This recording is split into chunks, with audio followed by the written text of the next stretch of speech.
Bien, ahora Charlie.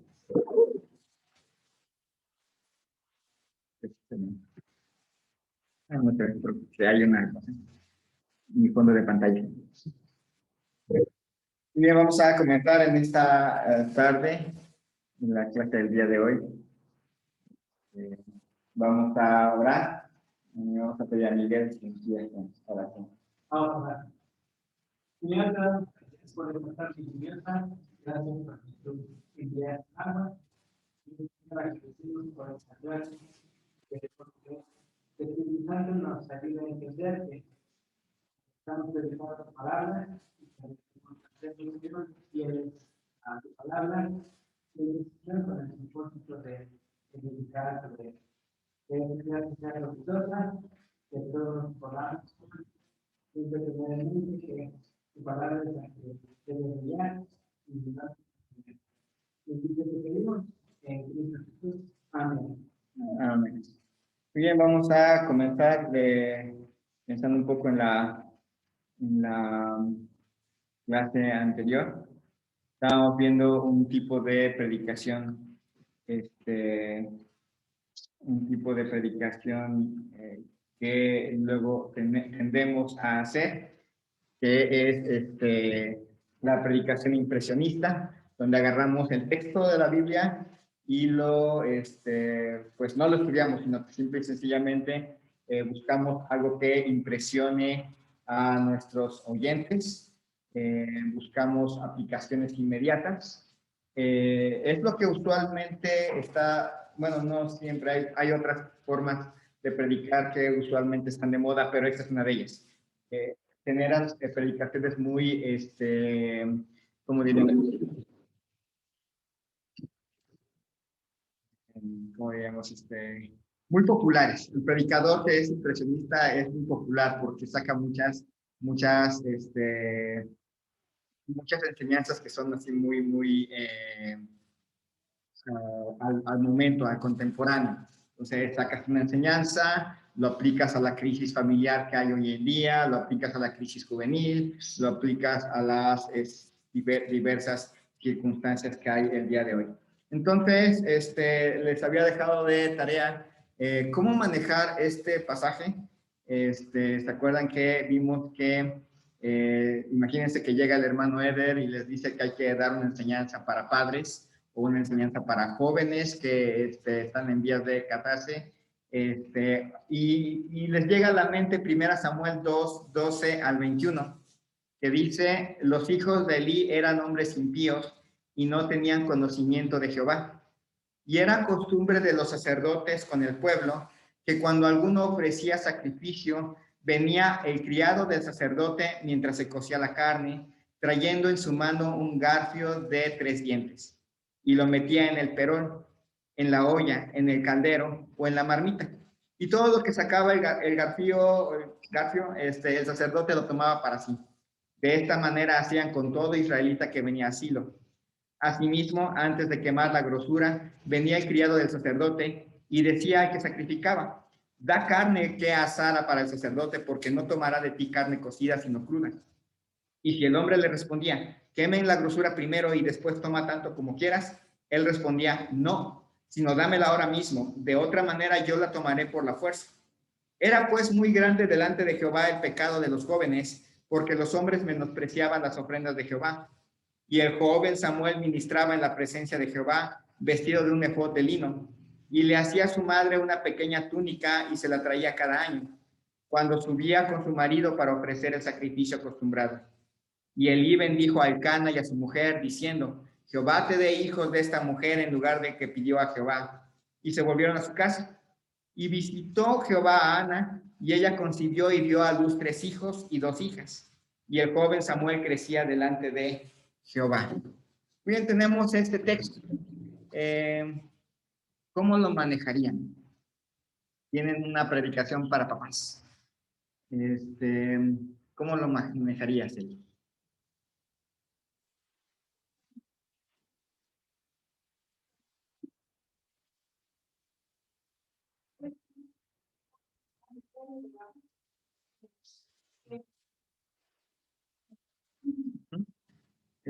Miguel, No sean más.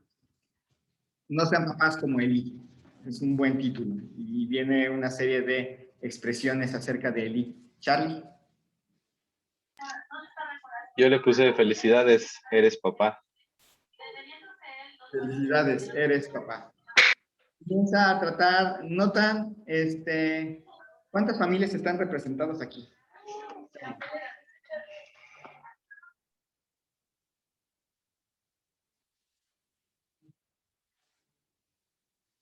¿Cuántas familias están representadas en esta historia?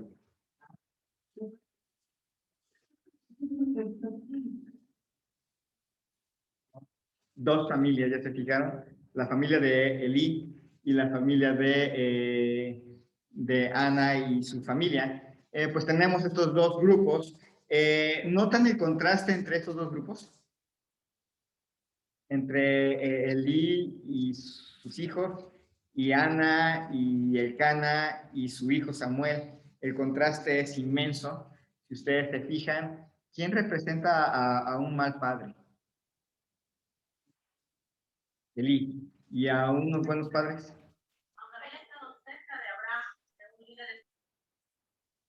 La familia de Elcana son las representantes de buenos padres. ¿Quién trae consecuencias malas? ¿Quién notan que tienen consecuencias malas?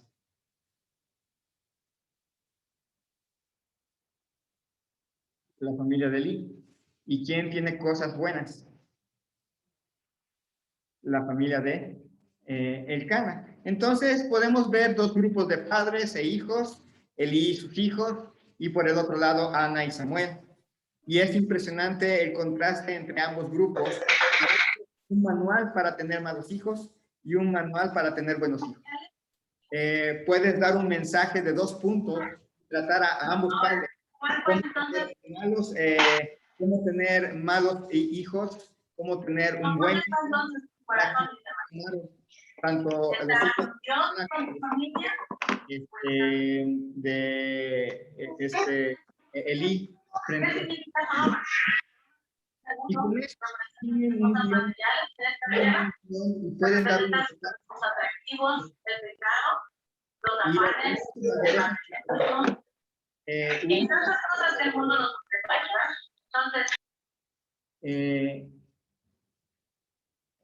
Si lo aderezas con las noticias últimas acerca de los programas educativos nacionales, ¿sí me oyes, Charlie? Si lo aderezas con esos programas de cómo los padres ya no pueden intervenir en la vida de los hijos, cómo ya no los puedes educar, y lo juntas así como tus ilustraciones para hacer un mensaje acerca de cómo tener malos hijos y cómo tener buenos hijos, pues vas a tener un éxito enorme en tu predicación. La gente se va a emocionar, van a ver cómo los papás van a pedir retiros para padres, un nuevo programa para niños, cursos especiales para criar niños. Y lo interesante de este tipo de predicaciones es que sí hace crecer en número las iglesias. Y en pocos minutos van a ver que ustedes pueden tener un sermón buenísimo y casi improvisado. En unos minutos vimos 2 puntos. Cómo tener malos hijos, cómo tener buenos hijos. Ya tienes los 2 puntos para un sermón en unos segundos. Y simple y sencillamente meten los versículos ahí y rápidamente en 15 minutos ya tienen una predicación. Y agréguenle las noticias y ya en unos instantes ya tienes un mensaje, Eli, para predicar el domingo en la mañana en el púlpito, y Miguel y Charlie ya tienen su mensaje rápido, o sea, ya sin esforzarse mucho. Y buenísimos mensajes, la gente va a quedar. Pero si leemos el pasaje un par de veces, nos vamos a dar cuenta que el centro del pasaje no está en la crianza de los hijos. El pasaje nos habla acerca de Dios y cómo el mal liderazgo es una burla contra Dios. El pasaje no está hablándonos en sí, no está hablando de cómo criar hijos. Está hablando cómo el sacerdocio se ha venido abajo y se está convirtiendo en una burla a Dios. Entonces, Dios no está siendo adorado apropiadamente. El punto central de este pasaje no es Elí y sus hijos, sino cómo un mal sacerdocio está llevando a la gente a adorar inapropiadamente a Dios. Y cuando vemos el contexto de Primera Samuel, ¿se acuerdan qué libro está? Bueno, no el libro inmediato, pero qué libro histórico está casi antes? Está Jueces. ¿De qué nos habla Jueces? ¿Se acuerdan de la frase? Aquí Miguel la mencionó, la frase, ¿te acuerdas Charlie, de la frase? Gracias, Padre, porque nos has ayudado a aprender. No te escucho. Pusiste... ¿Sí te acuerdas de cuál era la cosa? La frase central del libro de Jueces.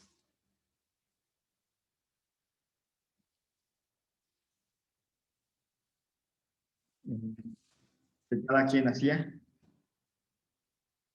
lo que bien le parecía. Está pasando esa época y Samuel es el enlace entre el final de los jueces y el inicio de la monarquía. En ese enlace está habiendo un cambio en el cual los sacerdotes empiezan a dejar pasar a la época de los reyes y la época de los profetas. Así que esta escena no es una escena de crianza de hijos, sino más bien es una escena de transición. Está pasando una transición entre la época de los jueces hacia la monarquía, y con ello viene un cambio de sacerdotes. Es la época en que se está haciendo la transición entre la familia de Elí, que va a quedar desechada, y va a entrar más adelante la familia me parece que es Natán o Sadoc. Uno de ellos es el que sustituye a la familia de Elí. Entonces, cuando ven el contexto, ya se fijaron que si hablamos de padres, de cómo educar a padres, a hijos, y cómo educar a hijos malos, a hijos buenos, perdemos el centro. Y el centro es que Dios no está siendo adorado apropiadamente. ¿Significa esto que no podemos hablar de la crianza de niños a través de este pasaje? La respuesta es no. Más bien significa que no podemos perder de vista el mensaje central del pasaje. El mensaje central del pasaje es: Dios no está siendo adorado apropiadamente y está por cambiar a una familia sacerdotal. Ese es el mensaje central. Y ya de ahí podemos partir hacia hacia la educación de niños, hacia la crianza de niños, pero nunca perdiendo el mensaje central. Por ejemplo, ahorita estaba preparando para el mensaje central, bueno, el pasaje de Lucas, capítulo 5, el paralítico, cuando estaban un montón de jovencitos o amigos que llevan al paralítico y lo ponen ahí frente a Jesús. Usualmente pensamos que el centro es la fe de los amigos y del paralítico. Pero cuando vemos el contexto del pasaje nos estamos dando cuenta que no, que el centro es Cristo enseñándole a los fariseos y a los escribas que Él es Dios. Y va a usar a estos 4 hombres, a estos 4 personajes y al paralítico para completar su enseñanza. ¿Quiere decir que no puedo hablar de la fe en este pasaje? No, simplemente quiere decir que no debo de perder que el mensaje central no está en la fe de ellos, sino en que Cristo está enseñando que Él es Dios y que puede perdonar pecados y que además es omnisciente. Entonces, el reto está en poderle hablar a los padres tomando en cuenta la enseñanza principal del pasaje. Allí está el reto. Si queremos hablar de la familia en Génesis capítulo 2, el reto va a estar en hablar acerca de la familia sin perder el mensaje central de Génesis 2, sin perder, si vamos a hablar de alguna otra cosa en otros pasajes, sin perder el mensaje central del pasaje que estamos viendo. Y no se preocupen, más adelante vamos a ver cómo se hace esa actividad, cómo se cumple ese reto. Entonces, romper con la idea de predicar de la Biblia solo principios morales de cómo vivir dejando la enseñanza real que el Espíritu Santo deja en su palabra. Es decir, usualmente agarramos las Escrituras y especialmente en el Antiguo Testamento buscamos enseñanzas de cómo vivir, de cómo ser buena gente. También lo agarramos en los Evangelios y pasamos a las epístolas. Y la idea no siempre es así. Hay que tener bastante cuidado. Por ejemplo, notamos la ley. ¿El tema central de la ley es enseñarnos cómo vivir? ¿O el tema central de la ley es enseñarnos que no podemos cumplirla y necesitamos de un redentor? ¿Cuál piensan que es? Charlie. Y ya están votando. La segunda. ¿Enseñarnos cómo vivir o enseñarnos que no podemos cumplirla y necesitamos de un redentor? ¿Cuál piensas que es la opción? Las dos. Y casi todo el Antiguo Testamento, Proverbios nos va a enseñar lo mismo. Nos va a enseñar un montón de cosas, preceptos de sabiduría, y la meta no es tratar de cumplirlos, sino darnos cuenta que necesitamos de el que es la sabiduría absoluta, Cristo, para poder actuar sabiamente y poder actuar como Proverbios dice. Pero si yo no pienso en el mensaje central de Proverbios, me voy a dar de topes y voy a estar tratando de enseñar preceptos morales. Y nos volvemos una iglesia, como diríamos, una predicadores moralistas. Sean buenos, sean buena gente. Y nadie está en contra de eso. No quiero enseñarles que prediquen, sean mala gente y pórtense mal y machuquen a todo el mundo. No, no es eso.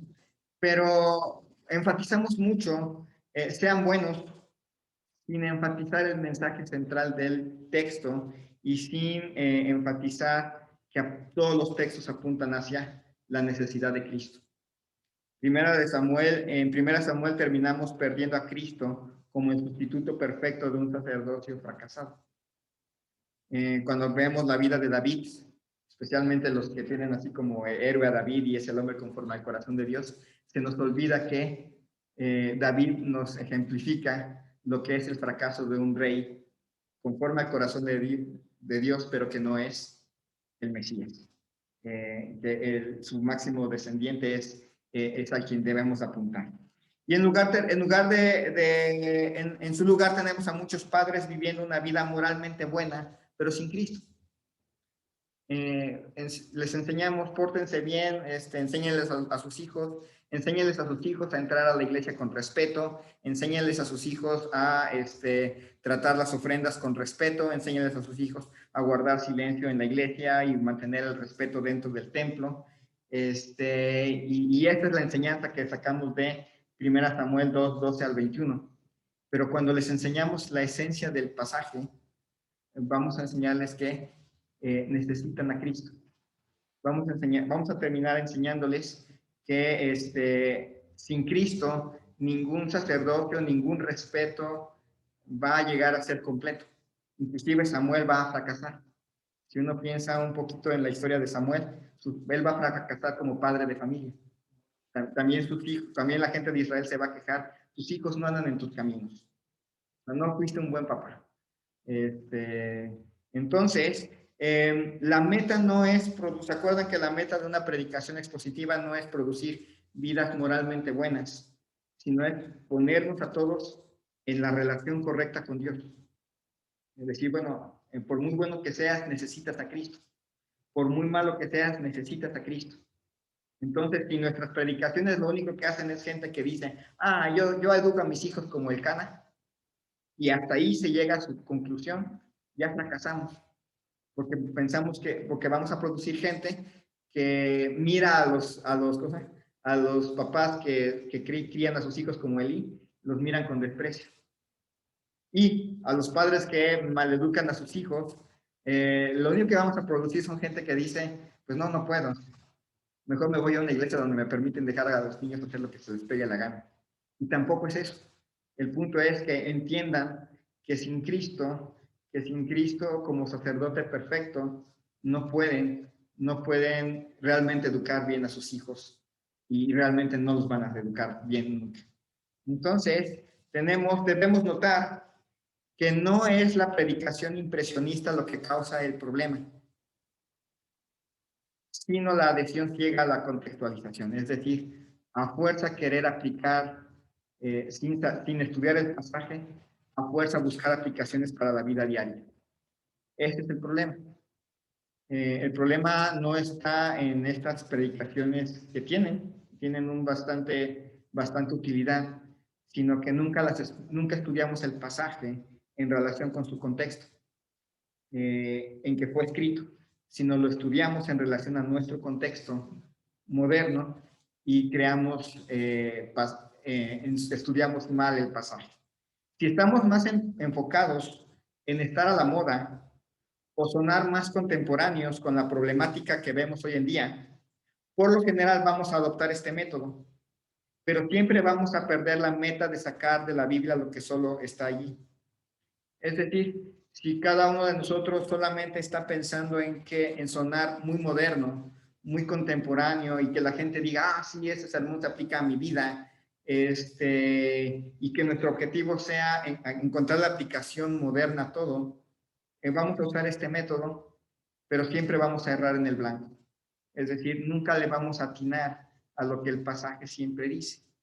Y recuerden, la meta no es sacar lo que hay en mi corazón o lo que yo creo que la gente necesita. La meta es sacar lo que la Biblia dice. Había había una expresión que vi en el libro de Corintios, que dice que nosotros predicamos anunciamos el evangelio, predicamos como delante de Dios y de parte de Dios. Es decir, que tanto Charlie como Miguel, Jonathan y cada uno que predica, está predicando de parte de Dios. Estamos predicando como si Dios rogase por nosotros, de parte de Dios. Y nuestra audiencia principal es Dios. Así que a la hora de predicar, es una gran responsabilidad porque estamos hablando en el nombre de Dios. Nos paramos al frente y estamos diciendo, yo estoy trayendo la palabra de Dios para ustedes, lo cual es serio. Porque significa que se supone que no debemos de hablar lo que está en mi corazón, sino lo que está en la Biblia. Y luego lo hacemos delante de Dios. El primero que tiene que aprobar nuestras predicaciones es Dios. Me acuerdo de una ilustración. Imagínense que llega una persona al frente y empieza a hablar acerca de algo que Charlie dijo en una predicación, o Miguel dijo en una predicación, o Elizabeth dijo en un devocional, o el hermano Enrique dijo en una predicación, y el hermano Salomón o Jonathan, y empieza a hablar. Y de repente se empiezan a dar cuenta que lo que está diciendo son frases que ustedes dijeron, pero sacadas de contexto. Sí dijeron esa frase, pero no quisieron dar a entender eso.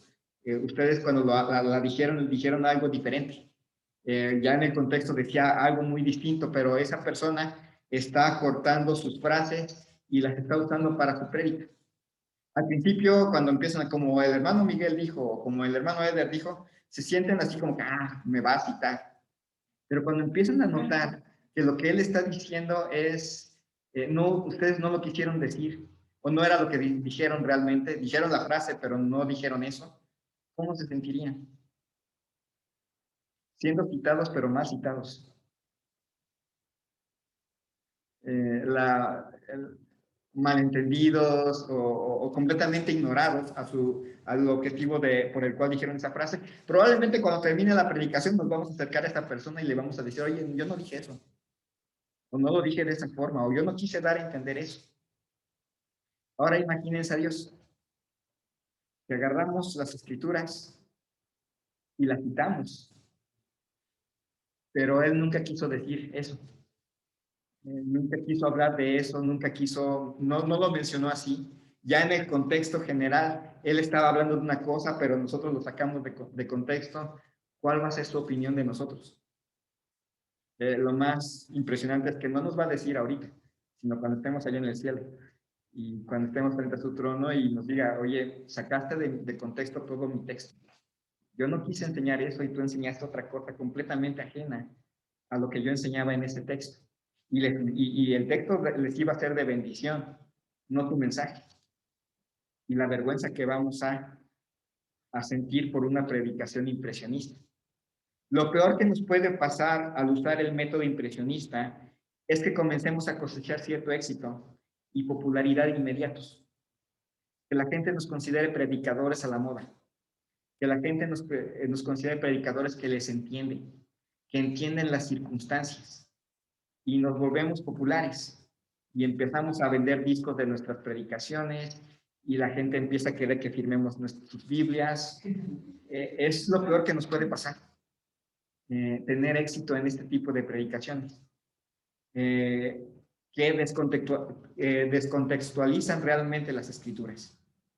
Entonces, la primera forma que vemos de mal usar la contextualización es la predicación impresionista.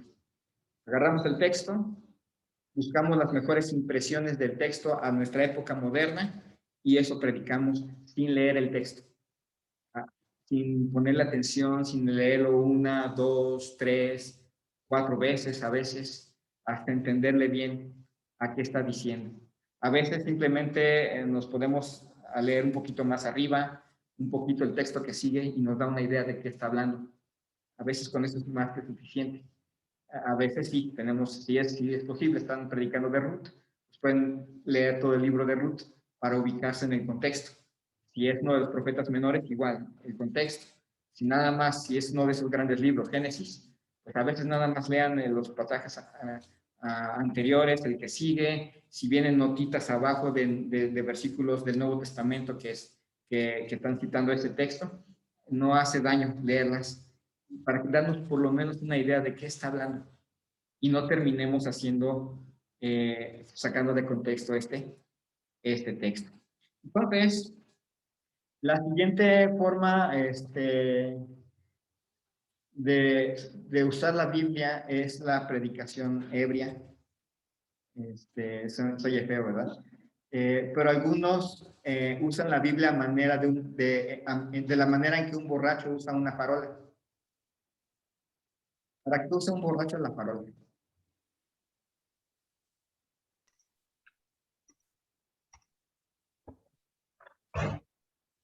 Piensen en me acuerdo de esto. De cierta manera. ¿Para qué usaría un borracho una farola? Para recargarse. Para recargarse. Para eso la usaría. No la usa para iluminarse. La idea de la farola es que nos ilumine, para ver por dónde vamos a pasar. Pero el borracho no la va a usar para eso, porque está borracho. Pues la va a usar para recargarse. Y se va a convertir en más apoyo que para iluminación. Y van a notar que eso es fácil hacerlo. Y no deberíamos de ser uno de ellos, sin embargo es fácil hacerlo. Es cuando agarramos un versículo de la Biblia, nos paramos al frente, les decimos, hermanos, abran sus Biblias en tal cita. Y la leemos. Y comenzamos, primer punto. Y empezamos a predicar, pero nunca ni siquiera mencionamos el pasaje. A veces, si bien nos va, regresamos al pasaje, lo volvemos a leer, pero lo que estamos predicando no tiene nada que ver con el pasaje. Me acordé yo creo que Carlos se acuerda bastante bien, de ese predicador que vino un miércoles y sacó algo sobre evangelismo. Y usó un versículo muy bueno y empezó a hablar de cómo rapó a su perrito para que dijera Jesús, cómo él se tatuó Jesús, y empezó a hablar de muchas cosas que él hizo. El pasaje nunca más volvió a brillar allí. Estaba al inicio, pero jamás apareció. Y al final me acuerdo de la reacción de este individuo, me acuerdo de esa vez, porque empezó a hablar de que necesitaban decidir venir a testificar. Y la gente, me acuerdo que ese miércoles llenó el altar. llenó el altar. Había mucha gente ahí arrodillada, llorando sobre la necesidad de salir a testificar. Y llegó el martes. Ah, bueno, y aparte de eso, el predicador, me acuerdo que yo no me moví de mi lugar y tampoco Carlos se movió de su lugar, estábamos ahí. Y el predicador empezó y ustedes que se han quedado allí, recapaciten si son salvos, y etcétera, etcétera, etcétera. Me acuerdo del siguiente martes. ¿Te acuerdas, Carlos, quiénes llegaron? Nada más tú y yo. Los mismos de siempre, nadie más se paró. Lloraron y toda la cosa, pero la decisión del momento fue vacía. ¿Por qué? Porque la fe es por el oír y el oír por la palabra de Dios. Entonces, usar un versículo como trampolín o como farol para predicar es un error. Es un error muy grande. Hebreos capítulo 13, versículo 7. Hebreos 13, 7. Si lo puede leer Miguel, Hebreos 13, 7.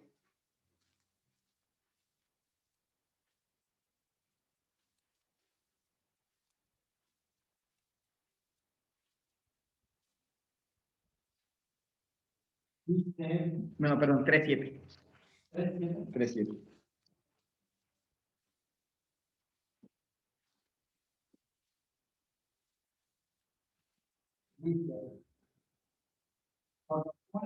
Como dice el Espíritu Santo, si oyes hoy tu voz. Muy bien. ¿Cuál es la meta a la hora de predicar? Dejar que quien hable. Dios. O sea, de hecho llegamos y Señor, habla a través de mí. A veces lo decimos en la oración. Señor, habla a través de mí, que lo que yo diga sea lo que tú quieres que diga. Pero cuando yo agarro un versículo, lo uso para predicar, pero ni siquiera lo toco, ni siquiera lo explico, ni siquiera hago el esfuerzo de enseñar lo que el versículo dice. En realidad, ¿quién está hablando? Nosotros, las personas. Y por más elocuentes que sean sus historias, graciosas que sean sus historias, fenomenales que sean sus experiencias, no se comparan a lo que la palabra de Dios dice. La responsabilidad del predicador y de la maestra de una clase de niños o de un devocional, la responsabilidad es que Dios hable a través de nosotros. ¿Y cómo va a hacerse?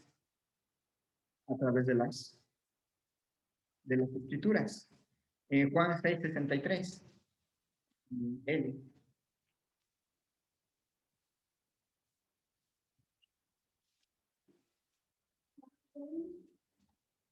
63.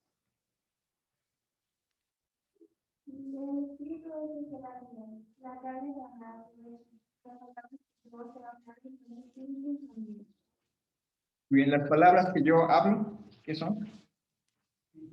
Espíritu y vida. Está hablando nuestro Señor Jesucristo. A veces algunos predicadores piensan que sus palabras son espíritu y vida y cuentan sus historias y cuentan sus anécdotas, pero en realidad lo que tiene vida y lo que tiene poder es la palabra de Dios. Así que la meta no es tratar de no quiere decir que no contemos nuestras historias, una anécdota que salga ahí, pero la anécdota sirve como herramienta para fortalecer lo que estás diciendo. No es lo que estás diciendo. Es decir, el predicador se basa más en explicar lo que el texto dice y cuenta una anécdota que nos ejemplifica lo que acaba de decir. Pero si te fijan, hay algunos predicadores que lo que hacen es dicen el versículo, pero todo lo demás, ni siquiera, no estudian ni una palabra del versículo. Son su historia o son su anécdota. Y como que hacen centrar la vida o el mensaje en sí mismo. Me acuerdo mucho de Yo-Yo. Yo he hecho esto, yo he hecho aquello, yo aquí, yo allá, y yo. Y lo que hace el predicador a veces sí emociona. La gente a veces se emociona. Él ha hecho esto, él ha hecho aquello, pero no cambia la persona. Lo que transforma la vida, dice Romanos, que lo que tiene el poder para salvación es ¿qué cosa? El Evangelio. Entonces, una historia del Evangelio no se compara con el Evangelio mismo. Y a veces, aunque siempre ejemplifica lo que es el Evangelio, no se compara. Entonces, cuando subimos al púlpito y agarramos un texto simplemente para, como un punto de apoyo a lo que yo voy a decir, estoy transformando la Biblia en, no el centro, sino una herramienta que uso para lo que yo estoy diciendo. Y recuerden, a la hora de predicar, ¿quiénes son la herramienta? ¿La Biblia o nosotros? Nosotros. Nosotros somos la herramienta. La Biblia está usándonos a nosotros para llegar a la gente. Dios nos está usando a nosotros para llegar a la gente. No nosotros estamos usando la Biblia para llegar a la gente con nuestras ideas. Entonces hay que tener bastante cuidado, porque a menudo perdemos de vista que nosotros somos la herramienta de Dios y usamos la Biblia como una herramienta para alcanzar un fin. Alguien me hizo enojar en la congregación y agarro un versículo para hablar acerca del orgullo, o acerca de hacer esto, o acerca de hacer aquello. Y nos olvidamos que no es así. Cuando predicamos así, tendemos a imponer nuestras profundas pasiones, nuestros planes y perspectivas sobre el texto bíblico. Lo que nos gustaría que la gente hiciera, lo que nos gustaría que la gente no hiciera. Si nos apasiona, me acuerdo mucho de un predicador que no le iba a la América, y que siempre metía cosas de la América, contra la América, parecía chistoso, ¿no? Pero ahí puede una persona decir, ¿por qué no irle a la América? Y agarrar textos de la Biblia para decirnos por qué no ir a la América. ¿Y estaría haciendo el bien? Aunque no nos caiga bien el América, no estaría haciendo el bien. Estaríamos torciendo las escrituras por una pasión que me enajena y que no es bueno. Entonces, ¿cuándo usaríamos, y la tarea para de aquí al próximo viernes, ¿cuándo usaríamos 2 Corintios 8 al 9? Bueno, aquí viene en momentos de una crisis financiera y vamos a ver si podríamos usar este texto para realmente poder usarlo. 2 Corintios capítulos 8 y capítulo 9. Les invito a hacer un pequeño bosquejo o simplemente contestar a la pregunta. ¿Estos textos se pueden usar en caso de que la iglesia entre en crisis financiera? Ahorita hemos batallado bastante con el dinero. ¿Podría yo usar 2 Corintios 8 y 9 para hablar con los hermanos de la importancia de dar? De la importancia de ofrendar, de la importancia de diezmar. Y nos vamos a ver el próximo viernes, si Dios quiere, con esa tarea. ¿Realmente puedo usar estos textos para hacer una predicación sobre diezmar? De hecho, está en nuestro letrerito de allá arriba de la prenda. Ahí, Capítulo 8 y capítulo 9. 2 Corintios. Está el texto ahí y vamos a ver si realmente es lícito tenerlo ahí o no tenerlo. De qué enseña ese texto. Entonces, obviamente se puede usar si hago una predicación, no sé, de este tipo de predicación ebria, sí puedo usarlo, pero vamos a ver, ¿realmente sería lícito? Entonces, esta queda de tarea, Charlie, allá. Y ya de la próxima semana. Entonces, vamos a orar. Señor, y te doy gracias tarde por la vida que nos da, Señor, tu bendición. Que nos ayudes a cumplir con nuestra responsabilidad, solamente lo que tu palabra dice. A veces, por la premura del tiempo, por las circunstancias de la iglesia, queremos enseñar lo que nosotros pensamos que necesitan y con eso torcemos tu palabra y hacemos lo que no deberíamos de hacer. A veces también simple y sencillamente tenemos pasiones, tenemos gustos, tenemos deseos, tenemos metas personales y simplemente agarramos la Biblia para para justificar lo que queremos que la gente escuche. Y tampoco es bueno, porque predicamos en tu nombre y delante de ti, y eso eso debe de tenernos siempre en alerta. Nunca predicar algo que tú nunca dijiste, y nunca predicar algo que tú no aprobarías, estando físicamente presente. Nunca lo aprobarías. Señor, ayúdanos a entender eso. Bendice, Señor, a cada uno de nosotros. Están aquí en clase, a los que pronto van a ver el video más adelante. Que tú, Señor, sigas bendiciéndoles. En nombre de Cristo Jesús. Amén. Muy bien, con eso terminamos el día de hoy. Gracias, pastor. Nos vemos, Charlie.